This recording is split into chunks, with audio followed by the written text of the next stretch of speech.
noticia. Notimundo Estelar en FM Mundo con María del Carmen Álvarez. Y saludamos a esta hora al ingeniero Christopher Velasco, presidente de la Asociación de Riesgos. Ingeniero Velasco, muy buenas noches y gracias por acompañarnos. Le saluda María del Carmen Álvarez. María del Carmen, qué gusto a usted, a todos los radioescuchas que nos están sintonizando. Gracias nuevamente por estar aquí junto a nosotros. Ingeniero Velasco, el anuncio de la llegada del fenómeno del Niño causa preocupación en el país. Se pronostica para finales de este año, aproximadamente entre los meses de noviembre y diciembre, e incluso ya se ha informado que podría alargarse y sobrepasar el 2024, llegando hasta los meses de enero o febrero posiblemente. Sin embargo, lo que sí no se puede prever es la intensidad con la cual va a presentarse en nuestro país.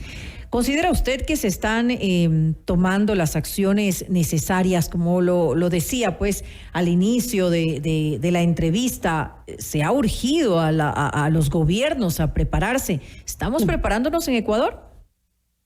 Sí, creo que hay unas 3 puntualizaciones. La primera, creo que las alertas globales, regionales, han sido importantes sobre la ocurrencia de un fenómeno del Niño, y esto no es del 2023, digamos, lo venimos diciendo más o menos del 2022. La variación climática, la cuestión de incremento de temperaturas, las olas de calor, las intensas lluvias, nos daban una lógica más o menos de una proyección que en este 2023-2024 podríamos tener un fenómeno como del Niño. Luego ya más o menos en el mes de febrero, marzo, el 85% de probabilidades de ese escenario, porque para trabajar en riesgos hay que hacer escenarios, digamos, hay que plantearnos algunas alternativas para poder ver qué puede ocurrir. Nos decían que era inminente, el 85% de ocurrencia para el evento pensado en noviembre, diciembre de este año, enero, febrero del próximo. Pero ahora hay una alerta nueva que más o menos nace entre junio, julio, que es básicamente el decir, se puede adelantar el Niño en el de etapa julio, septiembre, octubre. Y esto porque la temperatura del mar, digamos, toda la cuestión de la corriente, en toda la cuestión del planeta está haciendo algunos efectos importantes. Hace 2 semanas Chile tuvo unas inundaciones importantísimas, con todo un sistema de prevención articulado, con mucho más experticia quizás en estos temas, y tuvo unas afectaciones determinantes. En el caso ecuatoriano, y como para seguir a la puntualización tercera, hay algunas cosas que nos preocupan, digamos. La primera que nos preocupa es que el Niño llega en un momento complejo para el país, en un momento de plena campaña electoral, en un momento de un déficit del presupuesto fiscal y con unas ineficiencias del gobierno que han sido marcadas. Y ya no puedo decirlo de otra forma, porque aún siendo respetuoso con la acción del gobierno nacional, hemos recorrido todo el perfil costero estas últimas semanas y lo que nos damos cuenta es del alto nivel de vulnerabilidad que tenemos, de la poca inversión pública que hay, de los pocos servicios en salud, en educación, en el tema agrícola, en la cuestión de vialidad. Entonces, todas estas conjunciones que llevan a tener elementos mucho más expuestos, como los poblados, como las vías, como la cuestión de la producción, nos dan cuenta de un impacto muy importante. Y esto a cara de un momento en el cual también se dice desde el gobierno central, esto es responsabilidad de los gobiernos locales. Así es, y entonces, eso le iba a la decir. responsabilidad de los gobiernos locales hagan en el marco de sus competencias, con qué recursos. Además, se baja el precio del barril del petróleo, se reajusta la forma presupuestaria, se disminuye, digamos, la asignación hacia los municipios, y entonces sobre eso, ¿cómo vas a actuar? Y luego hay una deficiencia que ha sido muy reiterativa en el gobierno nacional, el manejo comunicacional. Nos dices, va a haber 400 millones para el Niño. ¿En qué? ¿Es gasto corriente? ¿Es gasto de inversión? ¿En qué áreas vas a trabajar? Ayer he escuchado a los ministros y con preocupación, digamos, creemos firmemente que hay muchos ministros que les falta territorio y hay otros que conocen la realidad y que tienen mucha competencia para gestionar desde la cosa pública algunos procesos, pero nos damos cuenta de que son casi siempre justificativos. Está en la cancha de los gobiernos locales, reajusten el presupuesto, eso significa dejar de dar servicios de agua potable, de alcantarillado, significa menos vialidad urbana, significa que quitemos el riego, el fomento productivo, el turismo. ¿Qué es lo que tenemos que quitar para enfrentar el Niño? Y si claramente entendemos esto, de la cuestión de la necesidad de los recursos, pero no comprendemos por qué no declara los temas de emergencia, por ejemplo, en el tema vial. ¿Por qué se demora tanto para conseguir los 100 millones o 120 millones del Banco Mundial para los temas de vialidad, cuando lo pudo haber hecho desde marzo, desde este año, o lo pudo haber hecho inclusive presupuestando en la proforma del 2023? Y eso es lo complejo, digamos, en este momento, y lo que alarma, por darle un dato, digamos, 1.200 millones de dólares es más o menos la cartera digamos, puesta desde los bancos y para la cuestión de crédito que esté expuesta al fenómeno del niño. Pierdo la producción, quedo endeudado. ¿Cómo hago un proceso de reactivación si todavía no logro salir de una reactivación económica del COVID? Entonces, eso sería entonces como una crónica de una muerte anunciada. ¿Usted considera que podríamos entonces repetir lo que Ecuador, porque revisando un poco la historia, ya lo vivió en el año 1982 y también en 1997 que tuvo consecuencias devastadoras en nuestro país el fenómeno del niño? ¿Estaríamos un poco enfrentando esa posibilidad nuevamente aquí en el país después de tantos años? María del Carmen, es imposible pensar que un país como el nuestro no aprenda, digamos, sobre la cuestión de los efectos de los fenómenos naturales. Siempre llueve, siempre nos inundamos, con o sin niños. Así es. Digamos, y hace poco sucedió en Esmeraldas, ¿no? Claro, digamos, en Chone, hace poco como también pasó en la cuestión de algunas ciudades como Guayaquil, hace poco pasó también, por ejemplo, en el tema de Santo Domingo, pasó en la Amazonía, pero María del Carmen, mire, solo como para poner un ejemplo, tenemos como alrededor de 20 puntos críticos crónicos en el país en el tema de vialidad. Ayuriquí, San Luis, la cuestión de Puerto Quito, tiene la cuestión de Lausí, tiene el tema de Chunchi, tiene el tema de Molleturo, y le puedo seguir nombrando un montón. Ya esos son unos elementos para entender que hay que trabajar sobre la cuestión de unas potenciales lluvias que puede venir en el mes de junio, julio en algunos sectores. Luego de esto, usted tiene claridad, por ejemplo, sobre la infraestructura de los multipropósitos, de los famosos multipropósitos para contener el tema de inundaciones. Pero si a eso no le das mantenimiento, si a eso no amplías los temas de desfogue, si a eso no haces una cuestión clara de entender que podemos ir abriendo las compuertas, digamos, de la represa para poder hacer que el volumen de agua no sea el tan alto en el momento de lluvia, necesitamos trabajar cosas articuladas y parecería que el gobierno no lo comprende, digamos. Y además de este dato que le puedo estar dando en los temas viales, los ofrecimientos del señor presidente ponen en cuestión todo lo que puede ser un sistema nacional descentralizado. Ayer tuvimos manifestaciones en Esmeraldas y el cierre de la vía entre Esmeraldas y Atacames porque el presidente no ha cumplido con los ofrecimientos que dijo que 8 días después de la inundación se iban a dar la cuestión de los fondos. Luego dice, no, los 100 millones no son los que va a dar el Estado, son los que ustedes tienen que endeudarse en el Banco del Estado. María del Carmen, la capacidad de los gobiernos autónomos descentralizados para generar un proyecto de desarrollo toma más o menos, calculando de la cuestión más o menos de los procesos que hemos visto, entre 35 a 45 días para elaborar un perfil de proyecto que tiene que ser revisado por unos funcionarios del Banco del Estado, que tiene que ser asignado, digamos, a todo un proceso administrativo para poder dar la cuestión de los recursos. Si el recurso me va a llegar en noviembre, diciembre, ¿qué hago con esa plata en pleno proceso de inundación? Así es. Entonces, estamos desfasados en tiempo. Justamente. Y el otro problema también es el tema electoral. Justamente.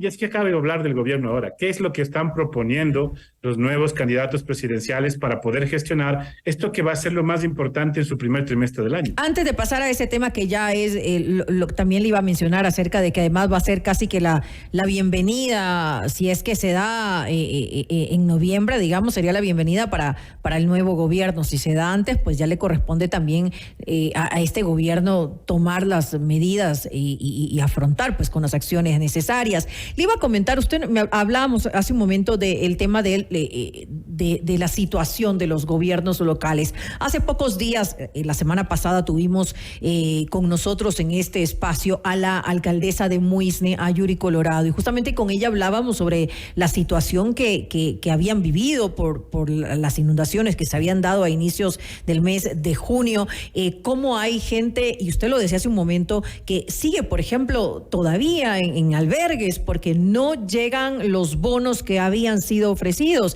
Ella también urgía al presidente de la República acerca de la entrega, las líneas de crédito blandas para que ellos puedan pues acceder de alguna manera a recursos, porque no tienen los recursos para hacer frente a este tipo de situaciones. Mire, María del Carmen, el gobierno se desfasa tanto en la lógica de la reacción inmediata que debe tener el Estado.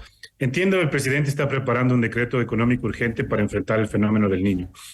Ese decreto seguramente pondrá exoneraciones, flexibilización, aseguramiento del trabajo, algunas cosas que son importantes, que son necesarias. ¿Por qué no lo hacemos en el nivel de alerta que ya lo habíamos declarado desde la Secretaría de Riesgos, digamos, en mayo? Porque no estoy diciendo que en este momento, recién cuando vayamos a presentar a la Corte Constitucional, si la Corte acaso acaba de entender que eso no procede porque a lo mejor deberíamos esperar a la próxima asamblea o a la próxima cuestión del Ejecutivo, estamos perdiendo un montón de tiempo. Son 15, 8, 10, 20, 30 días. Esos días son importantes para dar respuesta a cosas que el gobierno no ha cumplido, desde Chone, desde Zamora, desde la cuestión de Saruma, desde la cuestión de Chunchi. O sea, no tenemos respuesta a las cosas que el mismo gobierno ha establecido como una prioridad. Y luego hay un problema mayor, digamos, el tema de los gobiernos autónomos centralizados. ¿Por qué no tenemos esa organización entre el gobierno nacional y los gobiernos autónomos centralizados? Porque no tenemos ley de gestión de riesgos. 15 años, María del Carmen, no tenemos una ley de gestión de riesgos. Cuando estaba ya para segundo debate, tuvo una cuestión de disolverse la asamblea. Ahora la agenda legislativa debería priorizar este tema para que pueda salir esta ley. Ahora, si la ley no contempla,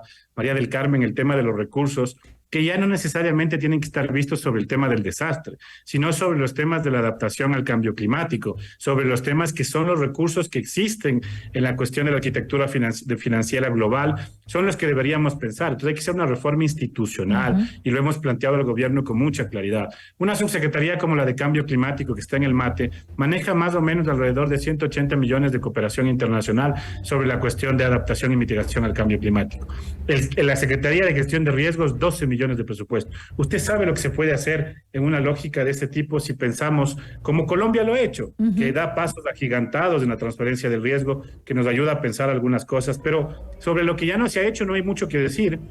Lo que hay que decir ahora es que la gestión política, que la gestión administrativa desde los gobiernos locales debe ser eficiente. Ya creo que ni siquiera cabe relacionarse con el gobierno central, sino más bien desde los varios sectores sentarnos con los gobiernos locales, que al final son los que van a responder sobre la cuestión del costo político y el costo económico que lo significaría el fenómeno del niño. Pero que además es importante tomar en cuenta lo siguiente, no solamente debe concretarse ni a este gobierno central de turno, ni a los gobiernos seccionales, a las autoridades locales de turno, debe ir mucho más allá. Ahí está la diferenciación justamente con Colombia, con otros países. Son planes que no dependen de un gobierno. Usted bien lo decía, 15 años sin la ley de gestión de riesgos. Son varios gobiernos los que han pasado por ahí entonces. María del Carmen, si no tenemos una política de Estado sobre los temas de cambio climático y gestión de riesgos, esto va a seguir siendo la improvisación que hemos tenido en varias cosas.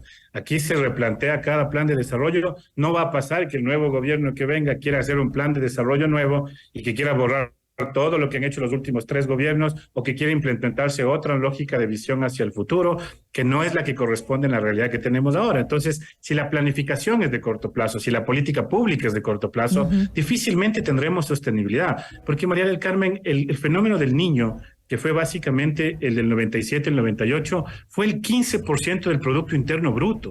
Usted recuérdese que antes de eso hubo un terremoto en Bahía y después en el 99 tuvimos el feriado bancario. Es que no es menor lo que puede pasar en el país en un momento en el que tenemos que cuidar toda la cuestión de la solvencia de la economía, pero por sobre todo la gente, digamos, la cuestión de un Estado que sigue pagando deuda externa sin renegociarla, no va a ser posible que pueda enfrentar, porque parecería que no existe ni un centavo en el gobierno, y existe la posibilidad de hacerlo si lo trabajas anticipadamente, multilaterales como el BID, como la CAP, como el Banco Mundial, puede ser una cosa que puedas trabajarla, pero ya no cuando estás inundado, ya no cuando estás a vísperas tenía que trabajarlo desde mucho antes. Y ahora digo, en términos prospectivos, quizás la lógica también es una corresponsabilidad de nosotros como sociedad civil. En el 82-83 la población no es la que tenemos ahora. En el 82-83 no es la infraestructura que tenemos ahora. Así es. En la cuestión del 97-98 tampoco es la de ahora. Y ahora, si no tenemos servicios, si no tenemos un nivel de preparación adecuada, ¿cómo vamos a tener que responder a eso? Porque no es una cosa de que llueve en noviembre ya se acabó en noviembre. El fenómeno del Niño puede tener una temporalidad de por lo menos 12 a 14 meses. Y eso significa que lluvias intensas en momentos de esos meses, cuando va creciendo el fenómeno, el mayor incremento de temperatura, puede ser complejo. Y luego pueden venir unas olas de calor que puede agobiar también otra vez al sector productivo. Entonces creo que es un momento muy crítico para el país y sin ser alarmistas lo digo. O sea, hemos trabajado con la gente del perfil costero pensando algunas cosas, algunas alternativas con el sector privado, con el comité empresarial. Se ha visto algunas alternativas, entiendo, se lo ha puesto al señor presidente en una reunión que se tuvo el lunes anterior y sobre la cual el señor presidente tiene, digamos, también algunas posibilidades de que este decreto pueda ser mucho más pertinente. Y le insisto, la indignación pasa porque ya cuando lo palpas, ya cuando no es la evidencia, no es la fotografía de la mancha caliente del fenómeno, sino es ver a la gente. Tenemos ya principios de dengue, tenemos enfermedades tropicales, un mal uso del agua, deficiencias en la cuestión del servicio de salud, no hay medicinas en la cuestión del seguro social campesino, no tienes una buena vialidad, no puedes sacar los productos,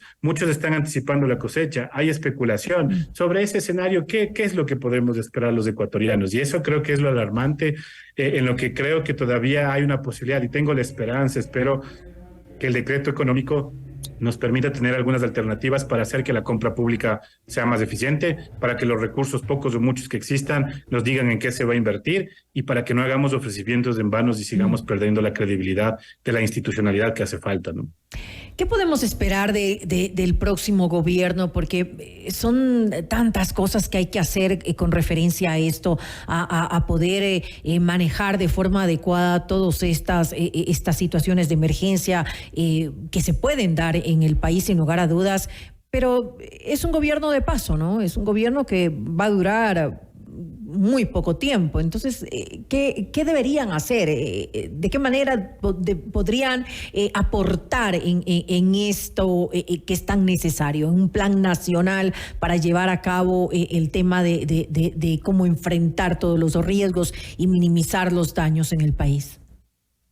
El Carmen, lo responsable, digamos, dejando a un lado las banderas políticas del momento electoral, la cuestión de las posiciones, digamos, sentaría a los candidatos a la presidencia de la República y le explicaría la situación difícil en el tema fiscal, en el tema productivo, en lo que necesita, la información que el gobierno la tiene, no es que no la tiene, y sobre esa diría: fíjate que este va a ser el mayor problema que vamos a tener. La inseguridad, claro que sí los preocupa a todos los ecuatorianos, pero la inseguridad se va a incrementar si tenemos más pobreza, si tenemos más desempleo, si tenemos menos capacidad de sustento en las familias. Entonces, lo primordial en este momento es ver qué van a hacer los candidatos presidenciables sobre el tema del fenómeno del niño. Y ahí hemos hecho una revisión minuciosa de los planes de gobierno. Solo por los planes de gobierno nos quedamos más preocupados todavía, porque muy pocos de ellos contemplan, digamos, acciones concretas, mecanismos. Otros te dicen algunas cosas por renunciarlos, pero los mecanismos en este caso tendrían que ser algunos bien tácitos. Por ejemplo, el fondo de emergencia que existe, ¿cómo lo vas a fondear? ¿Con multilaterales? ¿Lo vas a fondear a partir de impuestos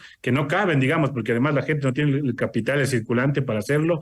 ¿Lo vas a hacer a través de tasas? Aquí cabe un tema de alianza público-privadas. Debemos romper ese miedo de pensar que toda la cuestión de lo público es malo y lo privado también.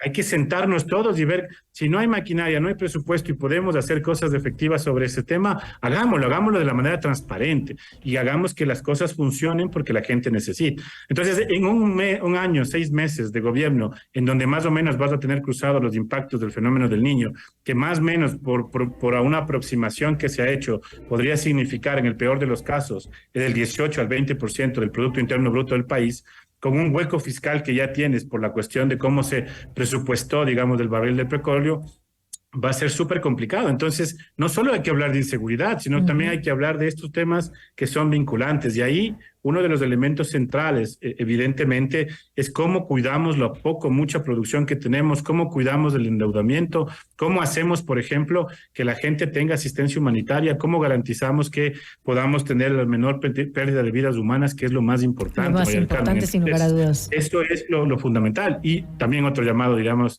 a no hacer proselitismo político en las zonas de afectación de alguna inundación y esa cosa, porque evidentemente eso me parece que ya rompe cualquier sentido de la democracia, más bien acaba siendo una vulneración a los derechos. Y pensando en el ciudadano, en cómo buscar respuestas claras a la gente sobre las necesidades más básicas. Agua segura. ¿Sabe cuál es la cobertura en todo el perfil costero promedio de los gobiernos autónomos centralizados en cobertura de agua? No llega al 53%, María del Carmen. La mayor cantidad de gente consume agua entubada o consume agua de aceite. Terrible. Si usted no hace algo pensando en esas cosas, y luego nos preguntamos por qué la desnutrición crónica infantil. Y entonces ahí es donde tenemos que ver multisectorialmente cómo vamos a hacer eficiente el tema del Estado. Creo que es una responsabilidad importante y también agradecerles a ustedes como medios de comunicación porque son los voceros y los que permiten poner estos elementos y ojalá los candidatos que pasen también por su programa puedan dar respuestas más efectivas de lo que podrían hacerse, digamos, dentro más de lo concretas, sin lugar a dudas. Sí, Muchísimo, no muchísimo cómo, por hacer. Así es, muchísimo por hacer lo que hemos analizado ahora, no solamente por parte de este gobierno, sino también por gobiernos anteriores. Un gran reto para el próximo, como usted lo dice, y que haya responsabilidad de los políticos, no hacia determinados intereses o partidos o hacia ellos mismos, sino hacia los ecuatorianos. Hay tanto por hacer que realmente se necesita de líderes, de verdad, líderes en este país. Le quiero agradecer nuevamente al ingeniero Christopher Velasco, él es presidente de la Asociación de Riesgos. Gracias por estar junto a nosotros y exponer un poco cuál es la realidad de esta situación. A usted, María del Carmen, un abrazo a todos y todas.